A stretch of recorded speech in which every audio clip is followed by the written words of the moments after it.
What's up, MMA fans? Back with another Foeonthefights. I'm gonna have a short video right here talking about something that I just saw DC bring up in DC and RC. He said it would be a shame to see Nate Diaz get released from the UFC before seeing him and Conor finish the trilogy, which I totally forgot to mention in the last video. It's so true what DC said. I mean, that is so true. Because Conor vs. Nate 2 is in my top 5 favorite fights of all time. I mean, it was just an epic fucking back and forth war that was razor close. Any guy could have won. Conor edged it out. And Conor's my favorite fighter. Don't know if you know that. He was before he got famous and rich, because I'm Irish, and I'll even prove it right now. I had this before Conor, because I'm Irish. Because I'm Irish. I'm just about as Irish as Paul Felder. It's like, I bet I got him beat. That German bastard. Just kidding. Love you, Paul. But yeah, you guys got to see this fucking fight. If you haven't, check out Nate vs. Conor 2. If you're not an MMA fan and you want to become one, in about 25 minutes, watch 30 minutes, watch Conor vs. Nate 2. I'm going to leave a link in the description. This guy, Gerald McNeil, posted 3 years ago this awesome highlights clip of Nate vs. Diaz 2, and the music in the background is so, it's like some Russian gladiator type music, but it's awesome. I'm going to put that down so you guys check that out. Sounds like this.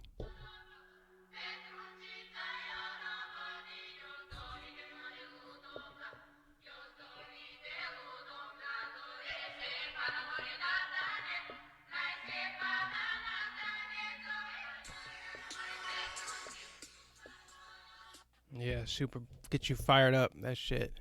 That's just like you're going out to fucking war. You know what I'm saying? With like swords and shit, and like a little loincloth covering your dick. And that's all the protection you got. And you're just fucking ready to go. Ready to kill the lion that they're about to unleash in the gladiator pit in Rome. And you're shitting your pants. Actually, you're not wearing pants. You're just shitting in front of millions of fucking stinky fucking people who are drunk and naked and they have BO. They just want to see blood, just like we do today. Just like modern MMA fans, just like that Just Bleed guy. Just fucking bleed. And he's in the stands. I've never been to a UFC. I'm hoping I can get this channel going to where maybe one day I can go see one. But right now I'm a broke piece of shit. Anyway, so yeah, what's going to happen, guys? What do you think is going to happen with Nate?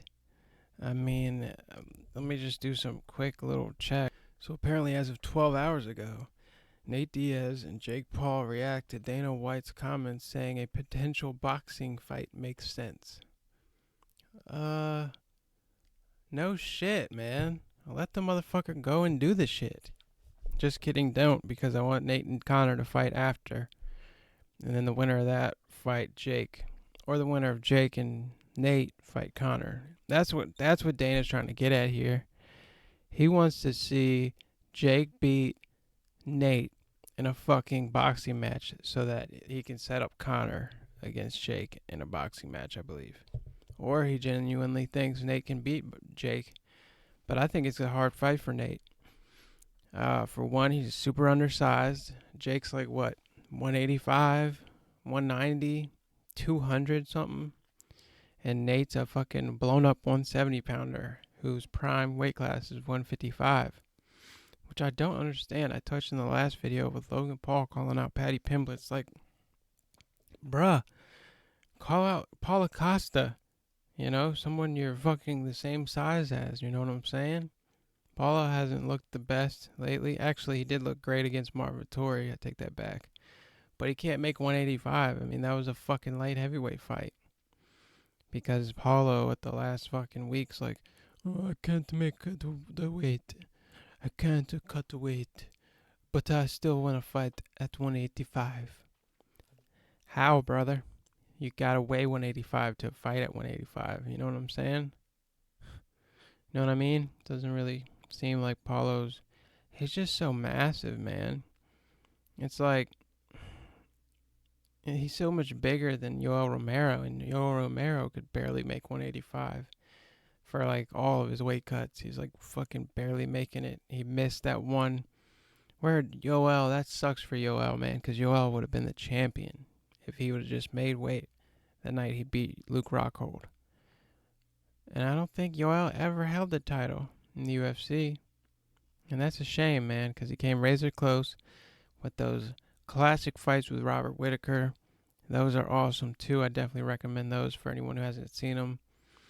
They're great fights. I'm a huge fan of Bobby Knuckles, a.k.a. The Reaper, a.k.a. Robert Whittaker, solely because he loves Skyrim, and he's just an awesome, lovable, likable dude who's pretty fucking chill. Fucking salt of the earth type dude. I think that's a phrase people say. Anyway. And then, so that was 12 hours ago. And then 8 hours ago, there's another one on Yahoo Sports. Dana White suggests Nate Diaz go fight Jake Paul amid latest UFC standoff. Let's see more about what this is talking. More of the same. They're just talking about Nate's recent tweet demanding to be released from the UFC or let him find the fights by him goddamn self. And then we have, I'm guessing this is Dana in quotes, you don't have to be a rocket scientist to look at it and see lots of game playing and whatever. Contractually, we got to get him a fight. We'll get him a fight. I like Nate. Let's be honest. Nate has won every fight in the last 5 or 6 years. Huh? Nate has won... Oh, okay, sorry. I like Nate, but let's be honest. Nate has won one fight in the last 5 or 6 years. When these guys get into these positions, you got guys that have been with us for a long time, that we respect, that care about. You've got Donald Cerrone's and Anthony Pettis' before he left. You've got Nate Diaz and Nick Diaz still under contract. You want to be fair and do the right thing, whatever. Nate Diaz isn't going to come in and fight Kamaru Usman. We're trying to do the best we can, trying not to shit on anybody and disrespect anybody. But it's like we're talking about Kamaru Usman here. We're talking about Nate Diaz. Nate has won one fight in 5 years. We're trying to figure this thing out with him. He probably should go on and fight Jake Paul. That fight makes sense. Okay? And then Nate says, send the release. He said that last night at 7:33 p.m. And then he has an emoji of Jake's face in a boxing match. And send the release with the paper emoji. And Jake Paul says, Dana, I'm happy to be Nate's last fight in UFC. You know the terms. Pay fighters more and give them health care. Sweetener, I will fight for free. Oh, wow. I'll like that. Nope, I don't have a Twitter, so I can't. That's bullshit. Okay, I didn't know all that was going on. I mean, Jake pretty much made some outrageous demands, so I'm guessing it's not going to happen because Dana's not just going to do whatever Jake says, obviously. I agree with where Jake's coming from on fighter pay, but Dana's been kind of putting those talks to bed recently with the fucking bonus to everyone who won last weekend. That's crazy. Every single person who got a finish, I think, and I think they all got finishes, everyone who won. It was a fucking awesome fight card. They've all been awesome, and they just seem to be rising in momentum, so let's hope it keeps peaking because you can only go so high before you start getting some duds. But the UFC is just so... It's the prime fucking MMA league. It shits on the PFL. It shits on one. It shits on Bellator. So much so that I don't even have time to check those things out. I mean, I checked out PFL, and it's fucking terrible. The best thing about PFL is they signed Wiz Khalifa, and that's it. That's the only good thing they have going. Their fucking smart cage idea, garbage. Okay, perfect example of different doesn't mean better. They got the fucking smart cam. What you're seeing is the smart cam filtering out the cage links, and it's like, why? It looks shitty. It's fucking blurry. You can still see the cage links. Like, just fucking film it like like you do normally. And they got the Randy cam, which basically puts the camera on one fighter. It's like, what the fuck is that? They split the screen like a Randy cam, and all you see is one guy getting fucking punched, and you can't even see, what the other guy's doing. It's like, that's a terrible idea. So we got two right there. Terrible ideas. Smart cam, Randy cam, and then the worst of all is the fucking ref cam that they use a lot. It's blurry as fuck. It's got like 10 pixels. The ref's not even fucking looking. It's on his fucking glasses. He looks like a fucking dork out there. And they're like, oh, here's the ref cam. We can get up close and personal and see what the ref's seeing. And half the time, it's fucking off to the side of the whole fucking fight. Because the ref's looking at it, but this shit's off to the side. Like, it's a terrible idea. They need to just do away with the fucking Randy cam, do away with the fucking smart cam, do away with the ref cam. And their terminology is so cringy. Like, they're trying to use different terminology than the UFC's or the usual MMA fight stuff. Like, he's worn a lot of shots, a lot of punches to the face. He's worn about 5 punches to the face. It's like, he worn shots, he's wearing punches. The motherfucker took punches. He ate shots.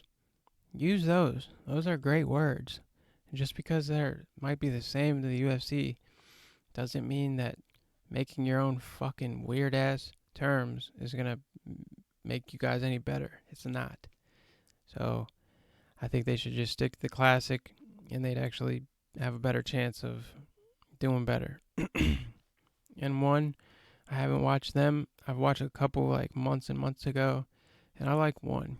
They keep it simple, like the UFC. And I think that's cool.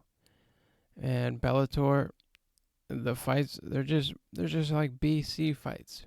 And in the UFC, you're gonna get A to A plus fights every fucking fight, just about every fight. You might have 1 or 2 B fights, but last week we had nothing but A's. I mean, UFC's fucking killing it. It's on top. It's the best promotion. BKFC, bare knuckle boxing, it's cool. It's fun to watch. It's bloody. It's action packed. I like it, but not enough to pay the $5 subscription a month or whatever the hell they're charging now.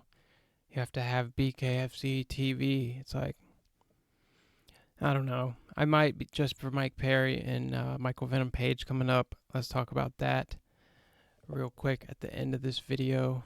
Okay, so apparently MVP's Bellator's letting him fight BKFC, and he says he will be a different beast in bare knuckle FC fighting championship. Promises demoralizing win over Mike Perry. Michael Page talks about his BKFC debut against Mike Perry. I think this is also going to be Mike Perry's debut. Mike Perry had a great win in the Triller boxing, which was pretty cool. I shit on the first Triller event, but the second one with the triangle, maybe it was all triangle, but I don't know. I only remember the second one. It was cool watching him fight in a triangle and having mixed rule sets. The MMA guys destroyed the fucking boxers, and Rampage Jackson was having a hell of a time being the coach for that. And it was a fun card. It was a fun event. I'm not too big of a fan on the performances and shit like that, but for the fights, they were good. They were pretty good for what it was. And I would have liked to see Mike Perry stay with Triller because I think he has a good chance doing that split boxing and MMA rules where they can clinch, where they can dirty box, where they can, I think they might not be able to elbow, but they can Superman punch, they can spinning back fist, they can clinch, blah, blah, blah. It's cool. I'm not sure really what they're doing now, but I think they're still going. So check that out too if you like other MMA combat content, something different to look at. BKFC, I think the striking differential is incredibly in MVP's favor. He should be able to destroy Mike Perry, but this is only boxing. And MVP, more than half of his game is kicking. He's a karate guy. He's like a Wonder Boy Thompson of Bellator. But this is just going to be boxing, so I think it will be entertaining for sure. Because Mike Perry is a fucking comes forward and throws down. His fight with Julian Lang wasn't the best. I mean, I thought he should have destroyed Julian Lang, and it was way too competitive than I was expecting. But yeah, I'm looking forward to it. I'm rooting for Mike Perry, even though my gut tells me 90% chance Venom Page just fucking pieces him up with the boxing. I mean, the guy's got hella movement. He's got length. He's got reach. He's fast as fuck. But it's bare knuckle. So Mike Perry can clinch him. It's going to be interesting. It's going to be worth a watch. So stay tuned for that.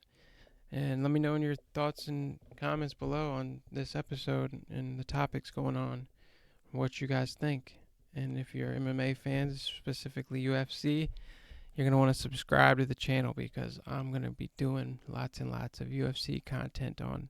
And I got my fights picks coming up later in the week on the card coming this weekend. And thanks for watching, guys. See you next time.